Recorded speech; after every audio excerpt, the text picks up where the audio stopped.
사랑하는 성도 여러분, 그리고 진리의 말씀을 사모하는 모든 분들께 주님의 이름으로 문안드립니다. 오늘 우리는 삶의 가장 근본적인 질문, 바로 선택에 대해 함께 묵상하는 시간을 갖고자 합니다. 이 말씀을 듣기 전 잠시 시간을 내어 저희 채널을 구독하고 좋아요를 눌러주신다면 이 귀한 복음이 더 많은 영혼에게 닿는 데 큰 힘이 됩니다. 여러분의 작은 섬김 위에 하나님의 크신 축복이 가득하기를 기도합니다. 본격적인 이야기에 앞서 한 가지 재미있는 일화를 들려드리고 싶습니다. 이 이야기는 앞으로 우리가 나눌 모든 이야기가 결코 똑같이 반복되는 지루한 시간이 아닐 것이라는 약속이기도 합니다. 어떤 유명한 교수가 운전기사를 두고 자가용으로 전국을 돌며 강연을 하곤 했습니다. 운전기사는 늘 강연장 맨 뒷자리에 앉아 교수의 강연을 들었죠. 어느 날 운전기사가 교수에게 말했습니다.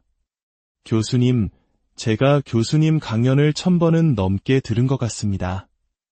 이제는 제가 교수님만큼이나 강연을 잘할 수 있을 것 같아요. 그 말을 들은 교수가 미소를 지으며 제안했습니다. 좋아요. 그럼 오늘 밤 강연은 자네가 하게. 나는 자네의 운전기사 유니폼을 입고 청중석에 앉아있겠네. 그날 밤 운전기사는 정말로 완벽하게 강연을 해냈습니다. 청중들은 감탄을 금치 못했죠. 하지만 강연이 끝날 무렵 한 청중이 손을 들고 질문을 던졌습니다. 교수님, H2소사와 NaCl을 혼합한 뒤 그것을 태양의 사진 건판과 비교했을 때 어떻게 EMC라는 방정식이 도출될 수 있는지 설명해 주실 수 있겠습니까? 그러자 가짜 교수가 된 운전기사는 태연하게 대답했습니다. 그건 제 평생 들어본 질문 중에 가장 어리석은 질문이군요. 그 질문이 얼마나 어리석은지 보여드리기 위해 제 운전기사에게 답변을 부탁하도록 하겠습니다. 네, 오늘 우리는 이처럼 임기응변으로 넘어갈 수 없는 우리 삶의 가장 중대하고 본질적인 선택에 대해 이야기하려 합니다. 바로 우리의 영원한 운명을 결정짓는 선택 말입니다. 천국과 지옥은 먼 미래의 이야기가 아니라 매일 우리 앞에 놓인 선택의 결과입니다. 그리고 때로는 우리의 남은 인생 전체를 좌우하는 거대한 결정의 순간이 찾아오기도 합니다. 오늘 저는 제가 직접 경험했던 두 가지 선택의 이야기를 들려드리려 합니다. 하나는 파리에서, 다른 하나는 런던에서 있었던 일입니다. 몇 해 전, 저는 브뤼셀에서 파리로 내려가 어느 성당에서 주일 설교를 하게 되었습니다.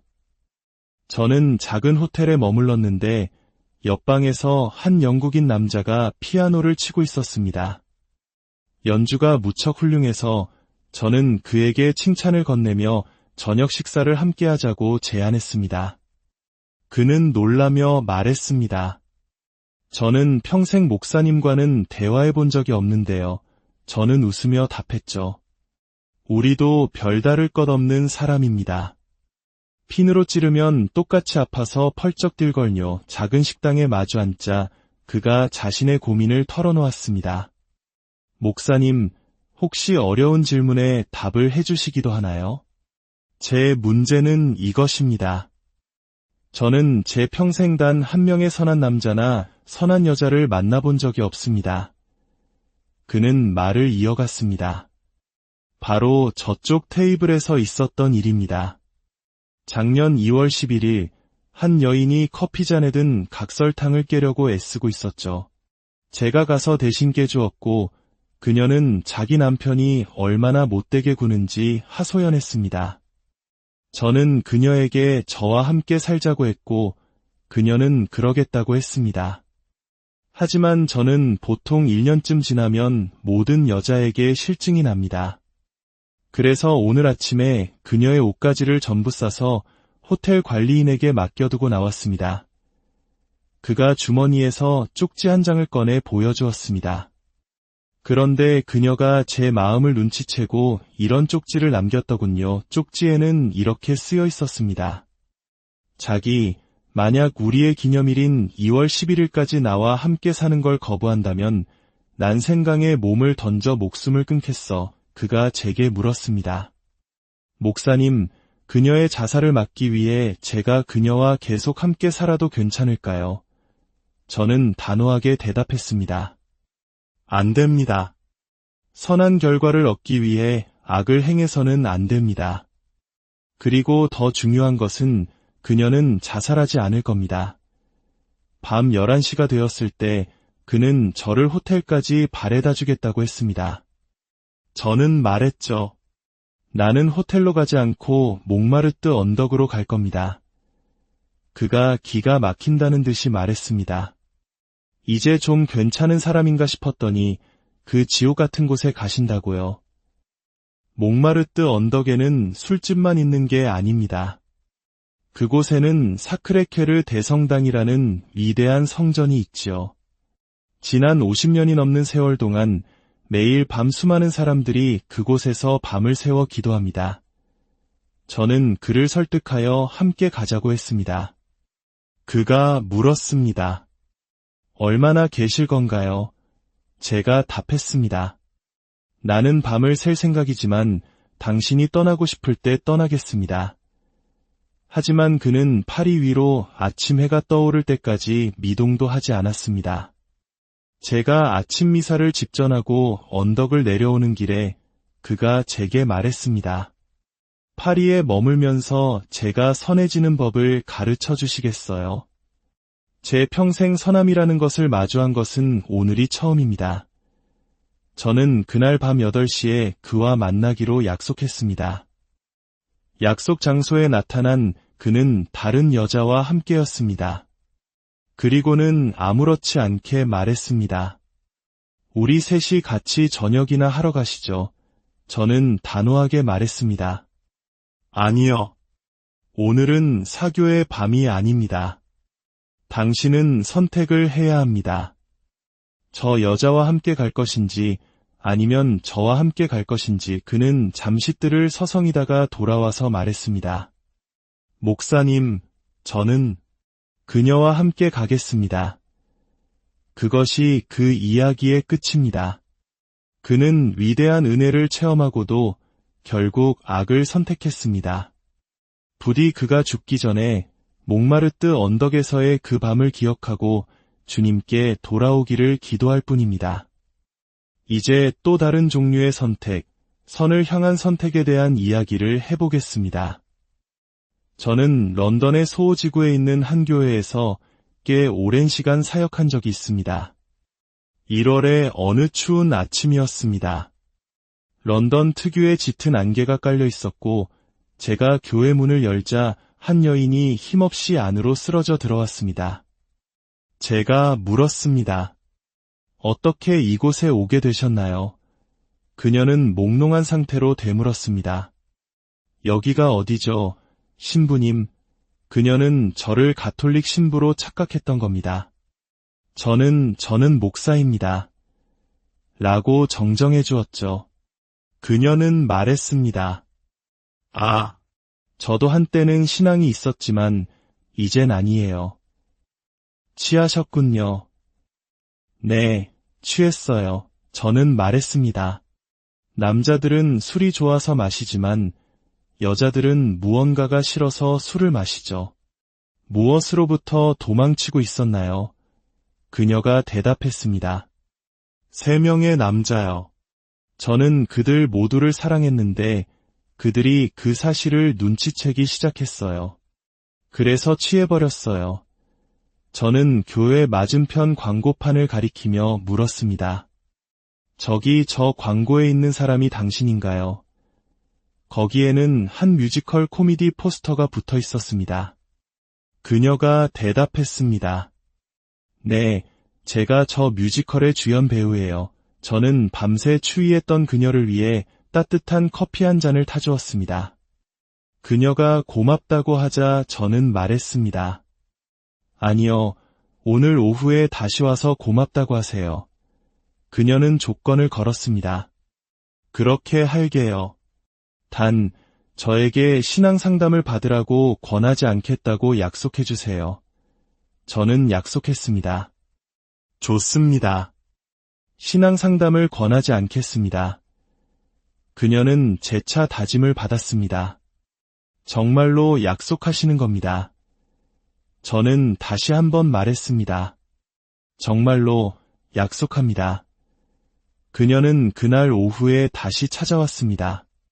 저는 그녀에게 말했습니다. 우리 교회에는 아주 유명한 그림 2점이 있는데 함께 보시겠어요? 그리고 저는 교회의 복도를 따라 그녀를 안내하며 조용히 기도실 안으로 그녀를 이끌었습니다. 저는 언제나 약속을 지킵니다.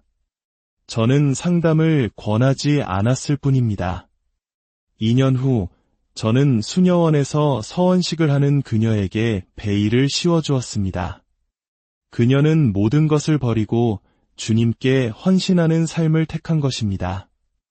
이 글을 쓰는 지금 이 순간에도 그녀는 어느 선교지에서 혹은 소외된 이웃 곁에서 주님의 사랑을 증거하며 살아가고 있습니다. 그 추운 1월의 아침, 또 다른 선택이 내려졌습니다. 그것은 선을 향한 선택이었습니다. 그리고 이것이 바로 오늘 우리 각자가 매 순간 마주하고 있는 선택입니다. 이제 성경이 말하는 2가지 선택에 대해 읽어드리겠습니다. 하나는 구약에서, 다른 하나는 신약에서 가져온 말씀입니다. 먼저 구약 신명기 30장의 말씀입니다. 하나님께서 말씀하십니다. 보라, 내가 오늘 생명과 복과 사망과 화를 내 앞에 두었나니 내가 생명과 사망과 복과 저주를 내 앞에 두었은즉 너와 내 자손이 살기 위하여 생명을 택하고 내 하나님 여호와를 사랑하고 그의 말씀을 청종하며 또 그를 의지하라. 생명을 선택하십시오. 그러면 당신과 당신의 후손이 살 것입니다. 주 당신의 하나님을 사랑하고 그분께 순종하며 그분을 굳게 붙드십시오. 그렇지 않고 악을 선택한다면 당신은 저주를 받을 것입니다. 다음은 신약 마태복음 7장의 말씀입니다. 우리 주 예수 그리스도께서 말씀하십니다. 좁은 문으로 들어가라. 멸망으로 인도하는 문은 크고 그 길이 넓어 그리로 들어가는 자가 많고 생명으로 인도하는 문은 좁고 길이 협착하여 찾는 자가 적음이라. 성벽으로 둘러싸인 고대 도시를 생각하면 이 말씀은 더욱 명확해집니다. 도시 밖대로로 통하는 거대한 정문이 있었고 각각의 집으로 이어지는 아주 좁은 골목길이 있었습니다. 주님은 말씀하시는 것입니다. 넓은 길과 넓은 문이 있고 많은 이들이 그 길로 간다고 말입니다. 그리고 좁은 길과 좁은 문이 있으며 그 길로 들어가는 자는 적다고 하십니다. 혹자는 이렇게 말할지도 모릅니다. 나는 아무것도 선택하지 않겠습니다. 나는 그저 무관심하게 살겠습니다. 하지만 기억하십시오. 선택하지 않는 것 역시 하나의 선택입니다. 어떤 소년도 나는 무식한 사람이 되겠다고 결심하지 않습니다. 그는 그저 공부하지 않을 뿐입니다. 어떤 사람도 나는 부정직한 범죄자가 되겠다고 결심하지 않습니다. 그는 그저 정직을 실천하지 않을 뿐입니다. 하얀 울타리는 저절로 하얗게 유지되지 않습니다. 우리가 페인트 칠을 하고 관리하지 않으면 검게 변해버립니다. 자연학자들은 땅속을 파고드는 두더지가 한때는 볼 수 있는 눈을 가졌었다고 말합니다. 하지만 두더지는 그 눈을 사용하지 않기로 선택했습니다. 그러자 자연은 마치 심판관처럼 말했습니다. 그 재능을 빼앗아라. 결국 두더지는 시력을 잃었습니다. 어둠을 선택한 대가는 시력의 상실이었습니다. 그러므로 우리는 선택하지 않는 순간에도 사실은 무언가를 선택하고 있는 것입니다. 그렇다면 우리 앞에 놓인 선택은 구체적으로 어떤 모습일까요? 저는 그 선택이 본디오 빌라도의 법정 앞에서 군중들에게 주어졌던 선택과 같다고 생각합니다. 바로 우리 주 예수님과 바라바 사이에서의 선택 말입니다. 우리 주님은 전날 밤 피땀을 흘리셨고 채찍질을 당하셨으며 조롱의 왕이 되셨습니다. 로마 병정들은 주님께 가시관을 씌우고 갈대를 손에 쥐어주고 자색 옷을 입힌 뒤 조롱하며 그들의 왕이자 주님으로 경배했습니다. 이제 빌라도는 그런 예수님과 함께 바라바를 법정 앞으로 데리고 나옵니다. 우리는 바라바를 단순한 강도로 기억하지만 그는 그저 강도가 아니었습니다. 그는 혁명가였습니다. 그는 로마의 압제에 저항하는 폭력적인 인물이었고 그 때문에 대중에게는 영웅이었습니다. 초기 성경 사본 일부에는 바라바의 전체 이름이 예수 바라바였다는 증거도 있습니다. 히브리어로 바르아빠는 아버지의 아들을 의미합니다. 그러므로 빌라도는 사실 이렇게 묻고 있었던 것입니다. 내가 너희에게 누구를 놓아주랴? 하늘 아버지의 아들이신 예수를 놓아주랴? 아니면 아버지의 아들인 바라바를 놓아주랴? 군중은 바라바를 선택했습니다. 바라바를 우리에게 놓아주고 당신이 말하는 그리스도는 십자가에 못 박으시오. 우리 역시 우리 삶의 중요한 순간마다 그와 같은 결정을 내립니다. 우리는 세상의 영웅, 폭력적이고 인기 있는 바라바를 택하거나 아니면 잠깐은 인기가 없어 보이는 예수 그리스도를 택합니다. 성경의 마지막 책인 요한계시록에는 우리가 선택한 결과로 가게 될 두 개의 도시가 묘사됩니다. 하나는 바벨론이라는 도시이고 다른 하나는 새 예루살렘입니다. 요한은 타락한 죄악의 도시 바벨론을 이렇게 묘사합니다. 큰 음녀가 받을 심판을 내게 보이리라. 땅의 임금들도 그와 더불어 음행하였고 땅에 사는 자들도 그 음행의 포도주에 취하였다 하고 내가 보니 여자가 붉은 빛 짐승을 탔는데 그 여자는 자주빛과 붉은 빛옷을 입고 금과 보석과 진주로 꾸미고 손에 금 잔을 가졌는데 가증한 물건과 그의 음행의 더러운 것들이 가득하더라. 그의 이마에 이름이 기록되었으니 비밀이라. 큰 바벨론이라. 땅의 음녀들과 가증한 것들의 어미라 하였더라. 또 내가 봄에 이 여자가 성도들의 피와 예수의 증인들의 피에 취한지라. 이것이 하나의 도시입니다.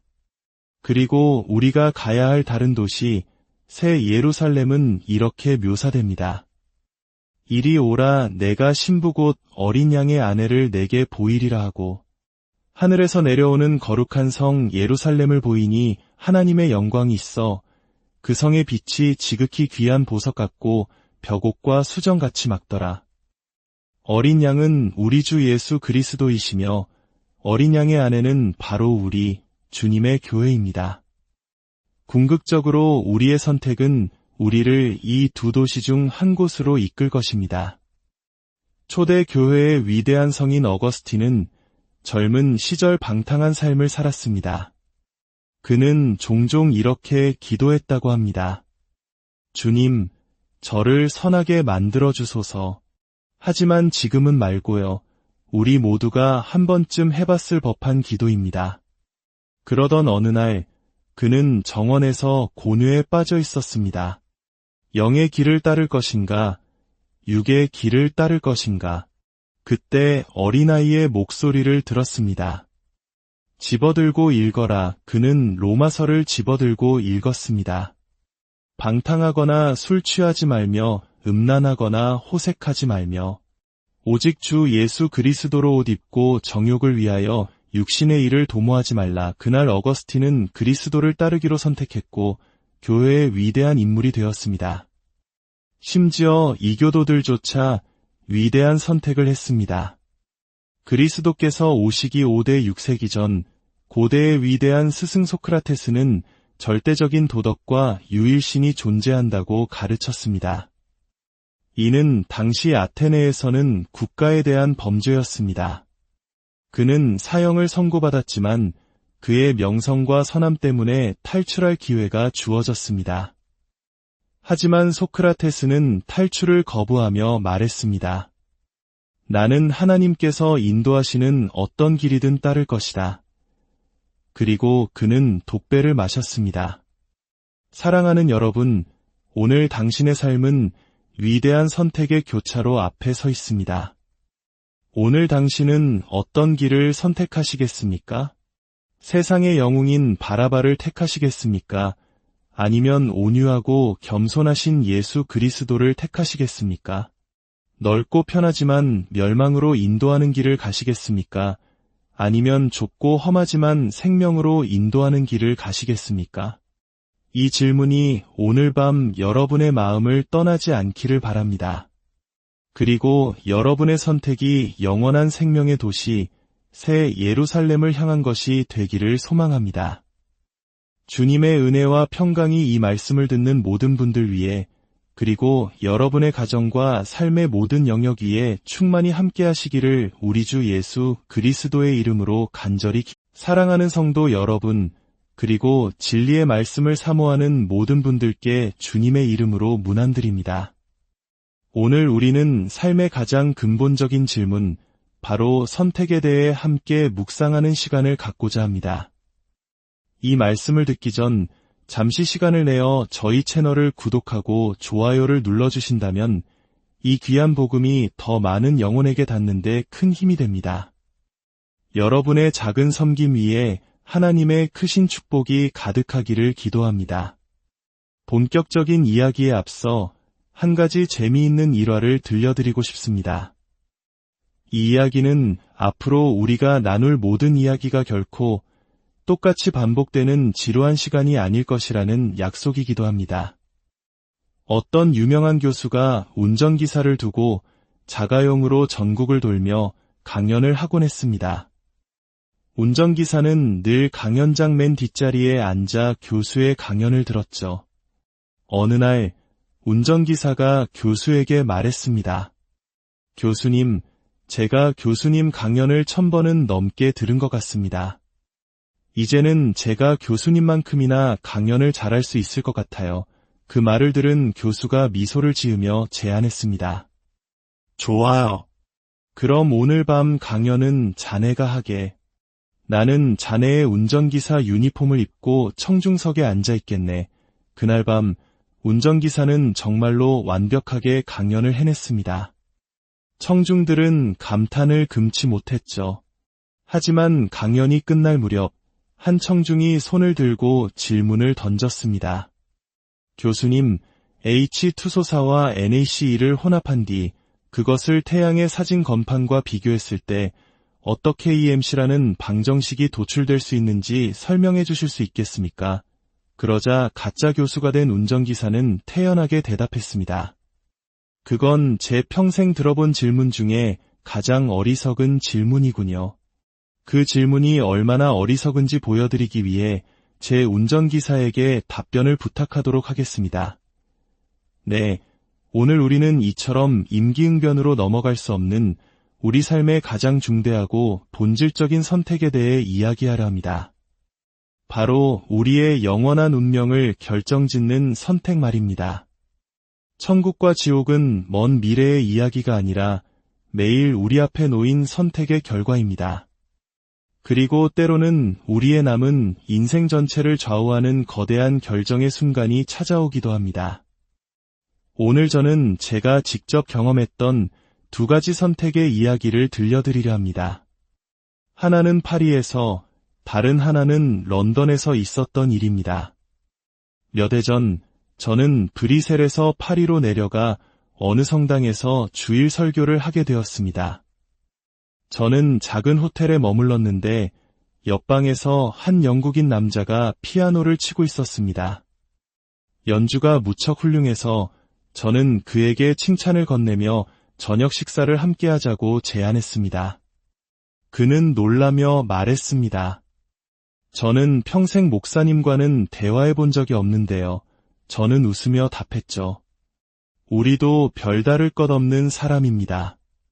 핀으로 찌르면 똑같이 아파서 펄쩍 뛸걸요. 작은 식당에 마주 앉자 그가 자신의 고민을 털어놓았습니다. 목사님, 혹시 어려운 질문에 답을 해주시기도 하나요? 제 문제는 이것입니다. 저는 제 평생 단 한 명의 선한 남자나 선한 여자를 만나본 적이 없습니다. 그는 말을 이어갔습니다. 바로 저쪽 테이블에서 있었던 일입니다. 작년 2월 11일 한 여인이 커피잔에 든 각설탕을 깨려고 애쓰고 있었죠. 제가 가서 대신 깨주었고 그녀는 자기 남편이 얼마나 못되게 구는지 하소연했습니다. 저는 그녀에게 저와 함께 살자고 했고 그녀는 그러겠다고 했습니다. 하지만 저는 보통 1년쯤 지나면 모든 여자에게 실증이 납니다. 그래서 오늘 아침에 그녀의 옷가지를 전부 싸서 호텔 관리인에게 맡겨두고 나왔습니다. 그가 주머니에서 쪽지 한 장을 꺼내 보여주었습니다. 그런데 그녀가 제 마음을 눈치채고 이런 쪽지를 남겼더군요. 쪽지에는 이렇게 쓰여 있었습니다. 자기, 만약 우리의 기념일인 2월 11일까지 나와 함께 사는 걸 거부한다면 난 생강에 몸을 던져 목숨을 끊겠어. 그가 제게 물었습니다. 목사님, 그녀의 자살을 막기 위해 제가 그녀와 계속 함께 살아도 괜찮을까요? 저는 단호하게 대답했습니다. 안 됩니다. 선한 결과를 얻기 위해 악을 행해서는 안 됩니다. 그리고 더 중요한 것은 그녀는 자살하지 않을 겁니다. 밤 11시가 되었을 때 그는 저를 호텔까지 바래다 주겠다고 했습니다. 저는 말했죠. 나는 호텔로 가지 않고 몽마르트 언덕으로 갈 겁니다. 그가 기가 막힌다는 듯이 말했습니다. 이제 좀 괜찮은 사람인가 싶었더니 그 지옥 같은 곳에 가신다고요. 몽마르트 언덕에는 술집만 있는 게 아닙니다. 그곳에는 사크레케르 대성당이라는 위대한 성전이 있지요. 지난 50년이 넘는 세월 동안 매일 밤 수많은 사람들이 그곳에서 밤을 새워 기도합니다. 저는 그를 설득하여 함께 가자고 했습니다. 그가 물었습니다. 얼마나 계실 건가요? 제가 답했습니다. 나는 밤을 샐 생각이지만 당신이 떠나고 싶을 때 떠나겠습니다. 하지만 그는 파리 위로 아침 해가 떠오를 때까지 미동도 하지 않았습니다. 제가 아침 미사를 집전하고 언덕을 내려오는 길에 그가 제게 말했습니다. 파리에 머물면서 제가 선해지는 법을 가르쳐 주시겠어요? 제 평생 선함이라는 것을 마주한 것은 오늘이 처음입니다. 저는 그날 밤 8시에 그와 만나기로 약속했습니다. 약속 장소에 나타난 그는 다른 여자와 함께였습니다. 그리고는 아무렇지 않게 말했습니다. 우리 셋이 같이 저녁이나 하러 가시죠. 저는 단호하게 말했습니다. 아니요. 오늘은 사교의 밤이 아닙니다. 당신은 선택을 해야 합니다. 저 여자와 함께 갈 것인지 아니면 저와 함께 갈 것인지. 그는 잠시 뜰을 서성이다가 돌아와서 말했습니다. 목사님, 저는 그녀와 함께 가겠습니다. 그것이 그 이야기의 끝입니다. 그는 위대한 은혜를 체험하고도 결국 악을 선택했습니다. 부디 그가 죽기 전에 몽마르트 언덕에서의 그 밤을 기억하고 주님께 돌아오기를 기도할 뿐입니다. 이제 또 다른 종류의 선택, 선을 향한 선택에 대한 이야기를 해보겠습니다. 저는 런던의 소호지구에 있는 한 교회에서 꽤 오랜 시간 사역한 적이 있습니다. 1월의 어느 추운 아침이었습니다. 런던 특유의 짙은 안개가 깔려 있었고 제가 교회 문을 열자 한 여인이 힘없이 안으로 쓰러져 들어왔습니다. 제가 물었습니다. 어떻게 이곳에 오게 되셨나요? 그녀는 몽롱한 상태로 되물었습니다. 여기가 어디죠? 신부님. 그녀는 저를 가톨릭 신부로 착각했던 겁니다. 저는 목사입니다. 라고 정정해 주었죠. 그녀는 말했습니다. 아, 저도 한때는 신앙이 있었지만 이젠 아니에요. 취하셨군요. 네, 취했어요. 저는 말했습니다. 남자들은 술이 좋아서 마시지만 여자들은 무언가가 싫어서 술을 마시죠. 무엇으로부터 도망치고 있었나요? 그녀가 대답했습니다. 3명의 남자요. 저는 그들 모두를 사랑했는데 그들이 그 사실을 눈치채기 시작했어요. 그래서 취해버렸어요. 저는 교회 맞은편 광고판을 가리키며 물었습니다. 저기 저 광고에 있는 사람이 당신인가요? 거기에는 한 뮤지컬 코미디 포스터가 붙어 있었습니다. 그녀가 대답했습니다. 네, 제가 저 뮤지컬의 주연 배우예요. 저는 밤새 추위했던 그녀를 위해 따뜻한 커피 한 잔을 타주었습니다. 그녀가 고맙다고 하자 저는 말했습니다. 아니요, 오늘 오후에 다시 와서 고맙다고 하세요. 그녀는 조건을 걸었습니다. 그렇게 할게요. 단, 저에게 신앙 상담을 받으라고 권하지 않겠다고 약속해 주세요. 저는 약속했습니다. 좋습니다. 신앙 상담을 권하지 않겠습니다. 그녀는 재차 다짐을 받았습니다. 정말로 약속하시는 겁니다. 저는 다시 한번 말했습니다. 정말로 약속합니다. 그녀는 그날 오후에 다시 찾아왔습니다. 저는 그녀에게 말했습니다. 우리 교회에는 아주 유명한 그림 2점이 있는데 함께 보시겠어요? 그리고 저는 교회의 복도를 따라 그녀를 안내하며 조용히 기도실 안으로 그녀를 이끌었습니다. 저는 언제나 약속을 지킵니다. 저는 상담을 권하지 않았을 뿐입니다. 2년 후 저는 수녀원에서 서원식을 하는 그녀에게 베일을 씌워주었습니다. 그녀는 모든 것을 버리고 주님께 헌신하는 삶을 택한 것입니다. 이 글을 쓰는 지금 이 순간에도 그녀는 어느 선교지에서 혹은 소외된 이웃 곁에서 주님의 사랑을 증거하며 살아가고 있습니다. 그 추운 1월의 아침, 또 다른 선택이 내려졌습니다. 그것은 선을 향한 선택이었습니다. 그리고 이것이 바로 오늘 우리 각자가 매 순간 마주하고 있는 선택입니다. 이제 성경이 말하는 2가지 선택에 대해 읽어드리겠습니다. 하나는 구약에서, 다른 하나는 신약에서 가져온 말씀입니다. 먼저 구약 신명기 30장의 말씀입니다. 하나님께서 말씀하십니다. 보라, 내가 오늘 생명과 복과 사망과 화를 내 앞에 두었나니 내가 생명과 사망과 복과 저주를 내 앞에 두었은즉 너와 내 자손이 살기 위하여 생명을 택하고 내 하나님 여호와를 사랑하고 그의 말씀을 청종하며 또 그를 의지하라. 생명을 선택하십시오. 그러면 당신과 당신의 후손이 살 것입니다. 주 당신의 하나님을 사랑하고 그분께 순종하며 그분을 굳게 붙드십시오. 그렇지 않고 악을 선택한다면 당신은 저주를 받을 것입니다. 다음은 신약 마태복음 7장의 말씀입니다. 우리 주 예수 그리스도께서 말씀하십니다. 좁은 문으로 들어가라. 멸망으로 인도하는 문은 크고 그 길이 넓어 그리로 들어가는 자가 많고 생명으로 인도하는 문은 좁고 길이 협착하여 찾는 자가 적음이라. 성벽으로 둘러싸인 고대 도시를 생각하면 이 말씀은 더욱 명확해집니다. 도시 밖대로로 통하는 거대한 정문이 있었고 각각의 집으로 이어지는 아주 좁은 골목길이 있었습니다. 주님은 말씀하시는 것입니다. 넓은 길과 넓은 문이 있고 많은 이들이 그 길로 간다고 말입니다. 그리고 좁은 길과 좁은 문이 있으며 그 길로 들어가는 자는 적다고 하십니다. 혹자는 이렇게 말할지도 모릅니다. 나는 아무것도 선택하지 않겠습니다. 나는 그저 무관심하게 살겠습니다. 하지만 기억하십시오. 선택하지 않는 것 역시 하나의 선택입니다.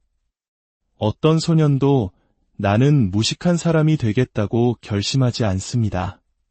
그는 그저 공부하지 않을 뿐입니다. 어떤 사람도 나는 부정직한 범죄자가 되겠다고 결심하지 않습니다. 그는 그저 정직을 실천하지 않을 뿐입니다. 하얀 울타리는 저절로 하얗게 유지되지 않습니다. 우리가 페인트 칠을 하고 관리하지 않으면 검게 변해버립니다. 자연학자들은 땅속을 파고드는 두더지가 한때는 볼 수 있는 눈을 가졌었다고 말합니다. 하지만 두더지는 그 눈을 사용하지 않기로 선택했습니다. 그러자 자연은 마치 심판관처럼 말했습니다. 그 재능을 빼앗아라. 결국 두더지는 시력을 잃었습니다. 어둠을 선택한 대가는 시력의 상실이었습니다. 그러므로 우리는 선택하지 않는 순간에도 사실은 무언가를 선택하고 있는 것입니다. 그렇다면 우리 앞에 놓인 선택은 구체적으로 어떤 모습일까요? 저는 그 선택이 본디오 빌라도의 법정 앞에서 군중들에게 주어졌던 선택과 같다고 생각합니다. 바로 우리 주 예수님과 바라바 사이에서의 선택 말입니다. 우리 주님은 전날 밤 피땀을 흘리셨고 채찍질을 당하셨으며 조롱의 왕이 되셨습니다. 로마 병정들은 주님께 가시관을 씌우고 갈대를 손에 쥐어주고 자색 옷을 입힌 뒤 조롱하며 그들의 왕이자 주님으로 경배했습니다. 이제 빌라도는 그런 예수님과 함께 바라바를 법정 앞으로 데리고 나옵니다. 우리는 바라바를 단순한 강도로 기억하지만 그는 그저 강도가 아니었습니다. 그는 혁명가였습니다. 그는 로마의 압제에 저항하는 폭력적인 인물이었고 그 때문에 대중에게는 영웅이었습니다. 초기 성경 사본 일부에는 바라바의 전체 이름이 예수 바라바였다는 증거도 있습니다. 히브리어로 바르아빠는 아버지의 아들을 의미합니다. 그러므로 빌라도는 사실 이렇게 묻고 있었던 것입니다. 내가 너희에게 누구를 놓아주랴? 하늘 아버지의 아들이신 예수를 놓아주랴? 아니면 아버지의 아들인 바라바를 놓아주랴? 군중은 바라바를 선택했습니다.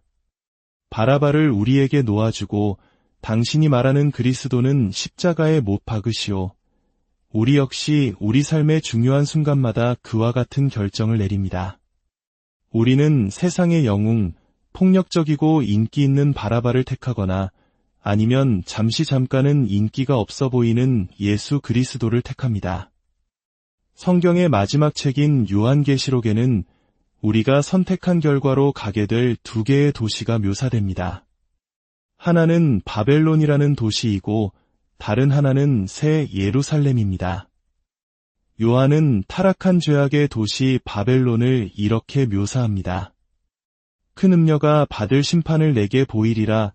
땅의 임금들도 그와 더불어 음행하였고 땅에 사는 자들도 그 음행의 포도주에 취하였다 하고 내가 보니 여자가 붉은 빛 짐승을 탔는데 그 여자는 자주빛과 붉은 빛옷을 입고 금과 보석과 진주로 꾸미고 손에 금 잔을 가졌는데 가증한 물건과 그의 음행의 더러운 것들이 가득하더라. 그의 이마에 이름이 기록되었으니 비밀이라. 큰 바벨론이라. 땅의 음녀들과 가증한 것들의 어미라 하였더라. 또 내가 봄에 이 여자가 성도들의 피와 예수의 증인들의 피에 취한지라. 이것이 하나의 도시입니다. 그리고 우리가 가야 할 다른 도시, 새 예루살렘은 이렇게 묘사됩니다. 이리 오라. 내가 신부 곧 어린 양의 아내를 내게 보이리라 하고 하늘에서 내려오는 거룩한 성 예루살렘을 보이니 하나님의 영광이 있어 그 성의 빛이 지극히 귀한 보석 같고 벽옥과 수정같이 막더라. 어린 양은 우리 주 예수 그리스도이시며 어린 양의 아내는 바로 우리 주님의 교회입니다.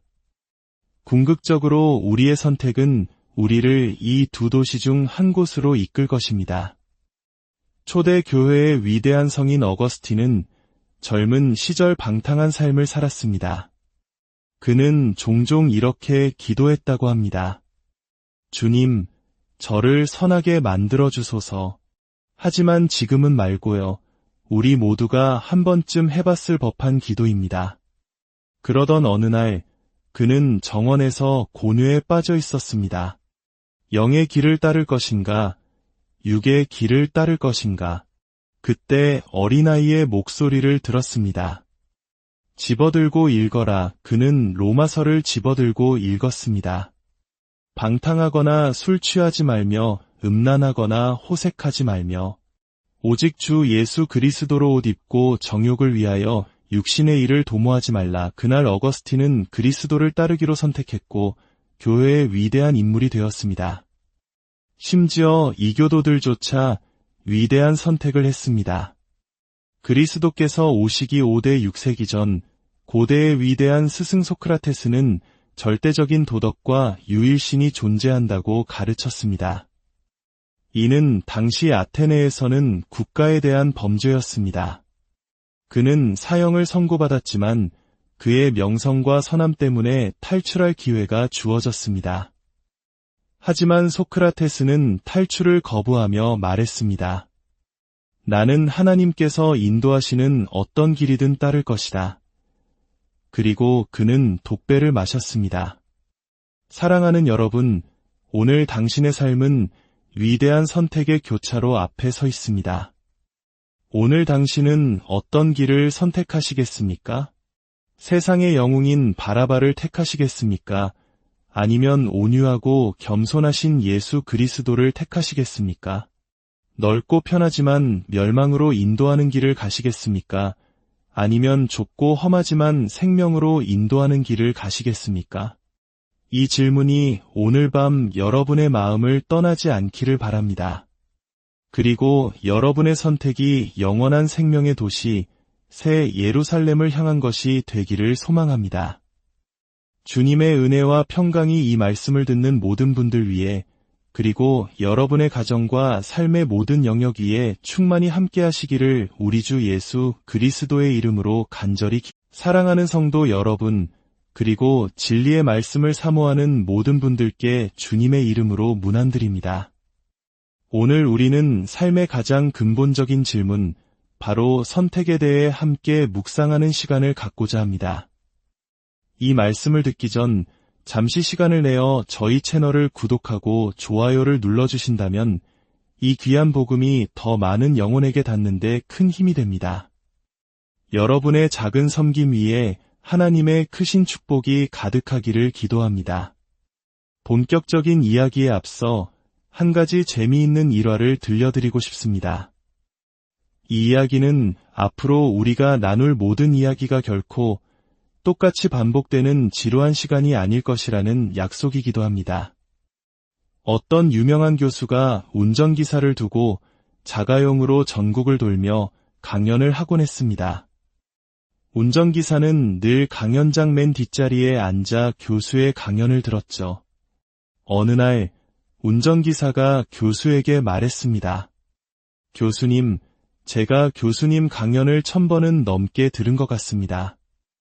이제는 제가 교수님만큼이나 강연을 잘할 수 있을 것 같아요. 그 말을 들은 교수가 미소를 지으며 제안했습니다. 좋아요. 그럼 오늘 밤 강연은 자네가 하게. 나는 자네의 운전기사 유니폼을 입고 청중석에 앉아 있겠네. 그날 밤 운전기사는 정말로 완벽하게 강연을 해냈습니다. 청중들은 감탄을 금치 못했죠. 하지만 강연이 끝날 무렵 한 청중이 손을 들고 질문을 던졌습니다. 교수님, H2소사와 NaCE를 혼합한 뒤 그것을 태양의 사진 건판과 비교했을 때 어떻게 EMC라는 방정식이 도출될 수 있는지 설명해 주실 수 있겠습니까? 그러자 가짜 교수가 된 운전기사는 태연하게 대답했습니다.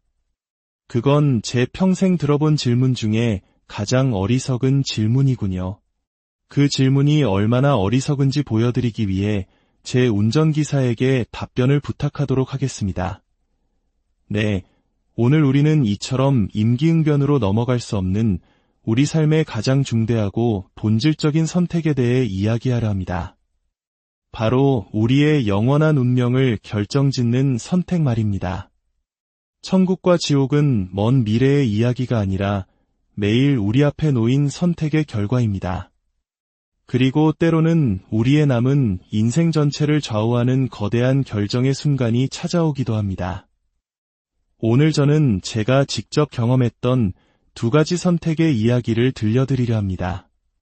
하나는 파리에서, 다른 하나는 런던에서 있었던 일입니다. 몇 해 전, 저는 브뤼셀에서 파리로 내려가 어느 성당에서 주일 설교를 하게 되었습니다. 저는 작은 호텔에 머물렀는데 옆방에서 한 영국인 남자가 피아노를 치고 있었습니다. 연주가 무척 훌륭해서 저는 그에게 칭찬을 건네며 저녁 식사를 함께 하자고 제안했습니다. 그는 놀라며 말했습니다. 저는 평생 목사님과는 대화해 본 적이 없는데요. 저는 웃으며 답했죠. 우리도 별다를 것 없는 사람입니다.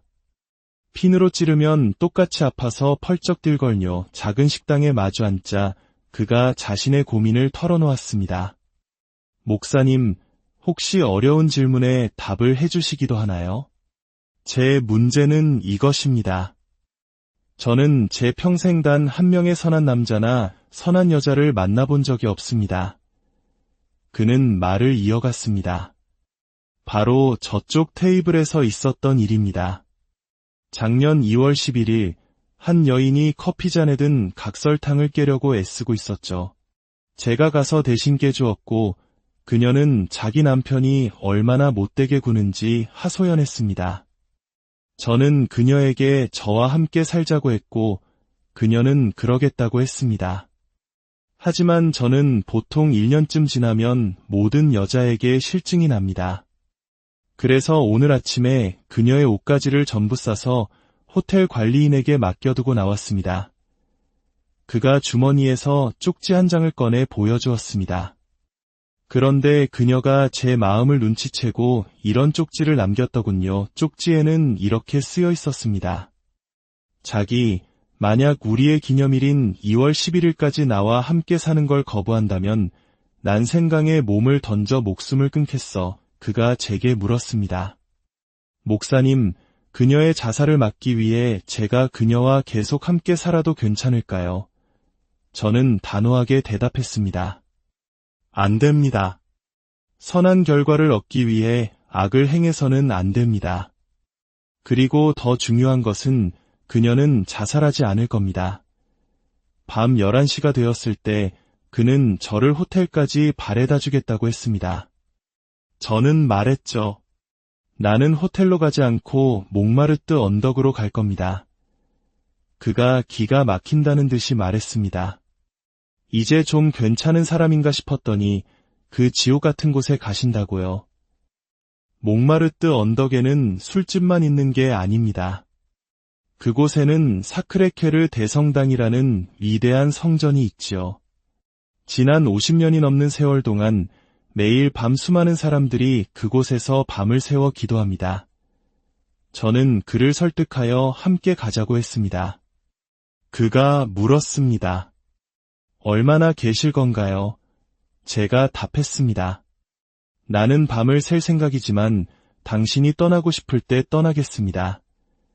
하지만 그는 파리 위로 아침 해가 떠오를 때까지 미동도 하지 않았습니다. 제가 아침 미사를 집전하고 언덕을 내려오는 길에 그가 제게 말했습니다. 파리에 머물면서 제가 선해지는 법을 가르쳐 주시겠어요? 제 평생 선함이라는 것을 마주한 것은 오늘이 처음입니다. 저는 그날 밤 8시에 그와 만나기로 약속했습니다. 약속 장소에 나타난 그는 다른 여자와 함께였습니다. 그리고는 아무렇지 않게 말했습니다. 우리 셋이 같이 저녁이나 하러 가시죠. 저는 단호하게 말했습니다. 아니요. 오늘은 사교의 밤이 아닙니다. 당신은 선택을 해야 합니다. 저 여자와 함께 갈 것인지 아니면 저와 함께 갈 것인지. 그는 잠시 뜰을 서성이다가 돌아와서 말했습니다. 목사님, 저는 그녀와 함께 가겠습니다. 그것이 그 이야기의 끝입니다. 그는 위대한 은혜를 체험하고도 결국 악을 선택했습니다. 부디 그가 죽기 전에 몽마르트 언덕에서의 그 밤을 기억하고 주님께 돌아오기를 기도할 뿐입니다. 이제 또 다른 종류의 선택, 선을 향한 선택에 대한 이야기를 해보겠습니다. 저는 런던의 소호지구에 있는 한 교회에서 꽤 오랜 시간 사역한 적이 있습니다. 1월의 어느 추운 아침이었습니다. 런던 특유의 짙은 안개가 깔려 있었고 제가 교회 문을 열자 한 여인이 힘없이 안으로 쓰러져 들어왔습니다. 제가 물었습니다. 어떻게 이곳에 오게 되셨나요? 그녀는 몽롱한 상태로 되물었습니다. 여기가 어디죠? 신부님. 그녀는 저를 가톨릭 신부로 착각했던 겁니다. 저는 목사입니다. 라고 정정해 주었죠. 그녀는 말했습니다. 아, 저도 한때는 신앙이 있었지만 이젠 아니에요. 취하셨군요. 네, 취했어요. 저는 말했습니다. 남자들은 술이 좋아서 마시지만 여자들은 무언가가 싫어서 술을 마시죠. 무엇으로부터 도망치고 있었나요? 그녀가 대답했습니다. 3명의 남자요. 저는 그들 모두를 사랑했는데 그들이 그 사실을 눈치채기 시작했어요. 그래서 취해버렸어요. 저는 교회 맞은편 광고판을 가리키며 물었습니다. 저기 저 광고에 있는 사람이 당신인가요? 거기에는 한 뮤지컬 코미디 포스터가 붙어 있었습니다. 그녀가 대답했습니다. 네, 제가 저 뮤지컬의 주연 배우예요. 저는 밤새 추위했던 그녀를 위해 따뜻한 커피 한 잔을 타주었습니다. 그녀가 고맙다고 하자 저는 말했습니다. 아니요, 오늘 오후에 다시 와서 고맙다고 하세요. 그녀는 조건을 걸었습니다. 그렇게 할게요. 단, 저에게 신앙 상담을 받으라고 권하지 않겠다고 약속해 주세요. 저는 약속했습니다. 좋습니다. 신앙 상담을 권하지 않겠습니다. 그녀는 재차 다짐을 받았습니다. 정말로 약속하시는 겁니다. 저는 다시 한번 말했습니다. 정말로 약속합니다. 그녀는 그날 오후에 다시 찾아왔습니다. 저는 그녀에게 말했습니다. 우리 교회에는 아주 유명한 그림 2점이 있는데 함께 보시겠어요? 그리고 저는 교회의 복도를 따라 그녀를 안내하며 조용히 기도실 안으로 그녀를 이끌었습니다. 저는 언제나 약속을 지킵니다. 저는 상담을 권하지 않았을 뿐입니다. 2년 후 저는 수녀원에서 서원식을 하는 그녀에게 베일을 씌워주었습니다. 그녀는 모든 것을 버리고 주님께 헌신하는 삶을 택한 것입니다. 이 글을 쓰는 지금 이 순간에도 그녀는 어느 선교지에서 혹은 소외된 이웃 곁에서 주님의 사랑을 증거하며 살아가고 있습니다. 그 추운 1월의 아침, 또 다른 선택이 내려졌습니다. 그것은 선을 향한 선택이었습니다. 그리고 이것이 바로 오늘 우리 각자가 매 순간 마주하고 있는 선택입니다. 이제 성경이 말하는 2가지 선택에 대해 읽어드리겠습니다. 하나는 구약에서, 다른 하나는 신약에서 가져온 말씀입니다. 먼저 구약 신명기 30장의 말씀입니다. 하나님께서 말씀하십니다.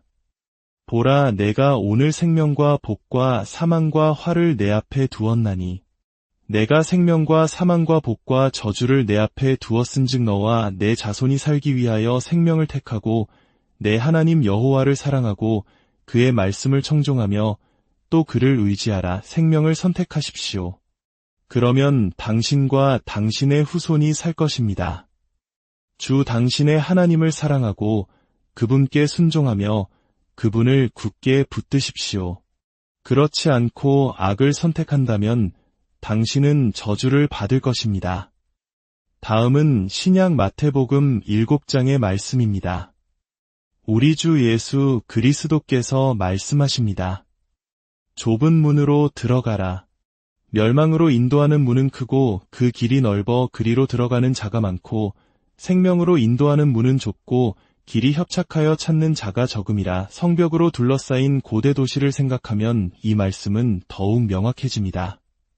도시 밖대로로 통하는 거대한 정문이 있었고 각각의 집으로 이어지는 아주 좁은 골목길이 있었습니다. 주님은 말씀하시는 것입니다. 넓은 길과 넓은 문이 있고 많은 이들이 그 길로 간다고 말입니다. 그리고 좁은 길과 좁은 문이 있으며 그 길로 들어가는 자는 적다고 하십니다. 혹자는 이렇게 말할지도 모릅니다. 나는 아무것도 선택하지 않겠습니다. 나는 그저 무관심하게 살겠습니다. 하지만 기억하십시오. 선택하지 않는 것 역시 하나의 선택입니다. 어떤 소년도 나는 무식한 사람이 되겠다고 결심하지 않습니다. 그는 그저 공부하지 않을 뿐입니다. 어떤 사람도 나는 부정직한 범죄자가 되겠다고 결심하지 않습니다. 그는 그저 정직을 실천하지 않을 뿐입니다. 하얀 울타리는 저절로 하얗게 유지되지 않습니다.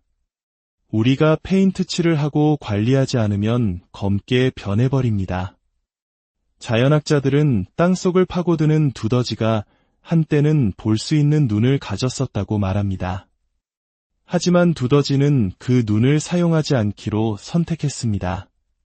그러자 자연은 마치 심판관처럼 말했습니다. 그 재능을 빼앗아라. 결국 두더지는 시력을 잃었습니다. 어둠을 선택한 대가는 시력의 상실이었습니다. 그러므로 우리는 선택하지 않는 순간에도 사실은 무언가를 선택하고 있는 것입니다. 그렇다면 우리 앞에 놓인 선택은 구체적으로 어떤 모습일까요? 저는 그 선택이 본디오 빌라도의 법정 앞에서 군중들에게 주어졌던 선택과 같다고 생각합니다. 바로 우리 주 예수님과 바라바 사이에서의 선택 말입니다. 우리 주님은 전날 밤 피땀을 흘리셨고 채찍질을 당하셨으며 조롱의 왕이 되셨습니다. 로마 병정들은 주님께 가시관을 씌우고 갈대를 손에 쥐어주고 자색옷을 입힌 뒤 조롱하며 그들의 왕이자 주님으로 경배했습니다. 이제 빌라도는 그런 예수님과 함께 바라바를 법정 앞으로 데리고 나옵니다. 우리는 바라바를 단순한 강도로 기억하지만 그는 그저 강도가 아니었습니다. 그는 혁명가였습니다. 그는 로마의 압제에 저항하는 폭력적인 인물이었고 그 때문에 대중에게는 영웅이었습니다. 초기 성경 사본 일부에는 바라바의 전체 이름이 예수 바라바였다는 증거도 있습니다. 히브리어로 바르아빠는 아버지의 아들을 의미합니다. 그러므로 빌라도는 사실 이렇게 묻고 있었던 것입니다. 내가 너희에게 누구를 놓아주랴? 하늘 아버지의 아들이신 예수를 놓아주랴? 아니면 아버지의 아들인 바라바를 놓아주랴? 군중은 바라바를 선택했습니다. 바라바를 우리에게 놓아주고 당신이 말하는 그리스도는 십자가에 못 박으시오. 우리 역시 우리 삶의 중요한 순간마다 그와 같은 결정을 내립니다. 우리는 세상의 영웅, 폭력적이고 인기 있는 바라바를 택하거나 아니면 잠깐은 인기가 없어 보이는 예수 그리스도를 택합니다. 성경의 마지막 책인 요한계시록에는 우리가 선택한 결과로 가게 될 두 개의 도시가 묘사됩니다. 하나는 바벨론이라는 도시이고 다른 하나는 새 예루살렘입니다. 요한은 타락한 죄악의 도시 바벨론을 이렇게 묘사합니다. 큰 음녀가 받을 심판을 내게 보이리라. 땅의 임금들도 그와 더불어 음행하였고 땅에 사는 자들도 그 음행의 포도주에 취하였다 하고 내가 보니 여자가 붉은 빛 짐승을 탔는데 그 여자는 자주빛과 붉은 빛옷을 입고 금과 보석과 진주로 꾸미고 손에 금 잔을 가졌는데 가증한 물건과 그의 음행에 더러운 것들이 가득하더라. 그의 이마에 이름이 기록되었으니 비밀이라. 큰 바벨론이라. 땅의 음녀들과 가증한 것들의 어미라 하였더라.